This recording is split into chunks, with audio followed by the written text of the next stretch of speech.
کیوں مجھے ہندوستان چھوڑنا پڑا. میں کہتا ہوں ہجرت. کیوں میں نے ہندوستان سے ہجرت کی. ہجرت از اے مور بیٹر اسلامک ٹرمنالوجی. الحمدللہ اللہ کے فضل سے, اللہ کے مدد سے, جب میں دعوتی کام شروع کیا دیدار صاحب سے متاثر ہونے کے بعد 1991 میں, اور الحمدللہ اللہ تعالیٰ نے کافی قبولیت دی, اور اللہ کی مدد سے الحمدللہ کافی غیر مسلمان اسلام قبول کر رہے تھے. اللہ ان کو ہدایت دے رہا تھا. تو کیونکہ کراؤڈ بڑھ رہا تھا, جب بھی ہم پروگرام کرتے تھے تقریباً 25% غیر مسلم ہوتے تھے, اکثر ہندو. تو اگر 1 لاکھ کا مجمع ہوتا تھا تو تقریباً 25,000 ہوتے تھے غیر مسلم, اکثر ہندو. جب 10 لاکھ کا مجمع ہوتا تھا تو 2.5 لاکھ ہوتے تھے غیر مسلم الحمدللہ. اور اکثر جو غیر مسلم میرے پروگرام دیکھتے تھے اکثر میں سے متاثر تھے, مور دین 95%. کچھ مشدد ہوتے تھے جو تو شدت پسند تھے, شاید مجھ سے خوش نہیں تھے. تو کیونکہ غیر مسلم مجھے چاہنے لگے, اور آپ دیکھیں میرے پروگرام میں کئی ہندو کہتے تھے کہ میں 40 سال کا ہوں, جو مجھے ہندوازم کے بارے میں پتہ نہیں تھا, ذاکر بھائی کے لیکچر سننے 2 گھنٹے میں ہمیں اور نالج ملی بنسبت جو 50 سے 40 سال میں ہم نے زندگی میں نالج حاصل کی ہندوازم کے بارے میں. تو اگر ہندو مجھے نہیں چاہتے تھے تو شاید گورنمنٹ کو کوئی تکلیف نہیں ہوتی تھی. ہندو چاہنے لگے, اسلام کو قبول کرنے لگے, تو یہ گورنمنٹ کے ایجنڈا کے خلاف تھا, یہ جو نئی گورنمنٹ کی بات کر رہا ہوں. تو اسی لیے جب وہ ایک موقع تلاش کر رہے تھے تو 1 جولائی 2016 میں ڈھاکہ میں ایک بم دھماکہ ہوتا ہے, جو ٹیررسٹ تقریباً 3-4 ٹیررسٹ 21 یا 22 فارنرز کی ہتیا کرتے ہیں. اور ایک ٹیررسٹ, اس میں ان کے جو نیوز پیپر ہے 3 جولائی میں آتا ہے کہ ایک ٹیررسٹ ذاکر نائک کا فیس بک پہ فالوور تھا. تو نیکسٹ ڈے پہ پوری انڈین میڈیا کہتی ہے کہ ذاکر نائک نے اس ٹیررسٹ کو انسپائر کیا. 4 دن بعد یہ شائع ہوتا ہے وہی بنگلہ دیشی نیوز پیپر میں کہ ہم نے کبھی بھی نہیں کہا کہ ذاکر نے انسپائر کیا, ہم نے صرف کہا کہ ایک ٹیررسٹ ان کا فالوور تھا فیس بک پہ. لیکن انڈین میڈیا, جو آپ باندھتے گودی میڈیا کہتے ہیں, وہ شروع میں الحمدللہ کافی میرے خلاف بات کرنے لگے. لیکن الحمدللہ یہ اچھی بات تھی کہ ہندوستان میں جتنے مسلمان میں فرقے, اس کے باوجود ماشاءاللہ اکثر لوگ نے مجھے سپورٹ کیا. اور اتنا سپورٹ ہونے کے بعد پورے ہندوستان میں پروٹیسٹ تھا کہ 1 مہینے کے اندر انڈین پارلیمنٹ میں, آپ ابھی بھی جائیں گے, 2 اگست 2016 میں انڈین پارلیمنٹ میں کہا گیا تھا کہ دیر از نو ایویڈنس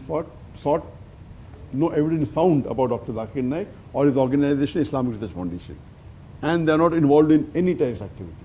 تو یہ بولنے کے بعد سب پروٹیسٹ کم ہو گئے, لیکن ان کا ایجنڈا کچھ اور تھا.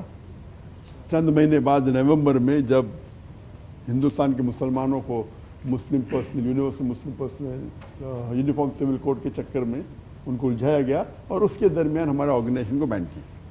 تو کیونکہ یہ آنسلاٹ جو میرے خلاف ہوا, اسی لیے اس وقت میں عمرہ کر رہا تھا, رمضان کا مہینہ تھا اور مکہ میں تھا. تو ہمارے جو لائرس نے کہا کہ اب باہر ہی رہیں گے تو اچھا ہے. تو اس کے بعد میں واپس گیا. ایسا نہیں کہ میں چھوڑ دیا, میں باہر تھا اور اس وقت یہ ہوا. اور اس کے بعد جب الزام لگنے لگے تو پھر اس کے بعد میں واپس گیا نہیں. اور الحمدللہ اللہ کا فضل تھا کہ کبھی خواب و خیال میں نہیں سوچا تھا کہ یہ الزام مجھ پہ لگے گا آن ٹیررزم. اور ان نے پھر درخواست کی انٹرپول سے 2017 میں کہ میرے خلاف ریڈ کارنر نوٹس ضائع کیا جائے, RCN ریڈ کارنر نوٹس. تو انٹرپول نے کہا یہ بالکل بے بنیاد ہے, یہ پولیٹیکل ہے, اٹ از رانگ. پھر 1.5 سال بعد 2019 میں پھر سے درخواست کی, اور تو انہوں نے نکال دیا یہ کیا Zakir Naik terrorist hate speech کے بارے میں, اور ہیٹ اسپیچ کی کوئی کنٹینٹ پیراگراف کوٹ کر کے انہیں پیش کیا انٹرپول کو. تو انٹرپول نے بولا کہ یہ ہیٹ اسپیچ میں آتا نہیں, اس کو درخواست کو بھی مسلط کر دیا. اس کے بعد پھر 2021 میں ایک نیا انٹرپول کا ریکویسٹ تھا منی لانڈرنگ, کہ ذاکر نائک منی لانڈرنگ کر رہے. And Interpol gave a very strong notice saying he is a religious speaker, he has the right to speak about religion, he has the right to collect funds if he wants to collect funds. He is doing as per the law of the countries. It is nothing but a political motive. And یہ بالکل بے بنیاد ہے. تو 3rd بار Interpol نے reject کی کہ یہ بے بنیاد ہے. اور نارملی اگر کوئی گورنمنٹ کوئی مسلمان کے خلاف ٹیررزم کے اوپر اگر کرتی ہے کہ نوٹس کرو تو 99% میں لائرس کہتے کہ کر دیتے، لیکن کیونکہ میرے اتنے تقریر موجود تھے انٹرنیٹ پہ، اٹ واز آبویس، تو الحمدللہ وہ ناکام نہیں ہوئی. تو اسی وجہ سے بھارت تو الحمدللہ اللہ کے فضل سے کوئی تکلیف نہیں، لیکن اس کی وجہ سے ہجرت کرنے پڑا، اور اللہ کے فضل سے تقریباً 15 ممالک، ان کے نام نہیں لوں گا، وہ چاہتے تھے کہ میں آ کے وہاں سیٹل ہو جاؤں تاکہ وہ مجھے سٹیزن شپ دے. اور یہ 15 ممالک سے میں میرے خود کے ریسرچ کے مطابق میرے نزدیک ملیشیا جتنے بھی مسلمان ممالک ہے جو بھی فی الحال ہے، میرے نزدیک سب سے بہتر تھا اس معاملات میں، اور اسی لیے میں نے ملیشیا چنا، کیونکہ ملیشیا کی کئی خوبیاں ہیں. Number 1، Malaysia is one of the few Muslim countries which is not controlled by some outside country.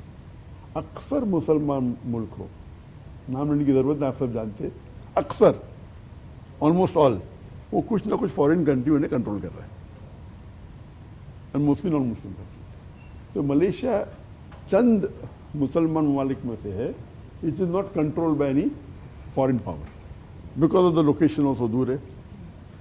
Number 2، it is not in the war zone of the Middle East. Number 3، Islam is a federal religion in Malaysia. Number 4، Islam is a vote bank in Malaysia. بہت سے ممالک کے اندر، بہت سے مسلم ممالک میں Islam is not the vote bank.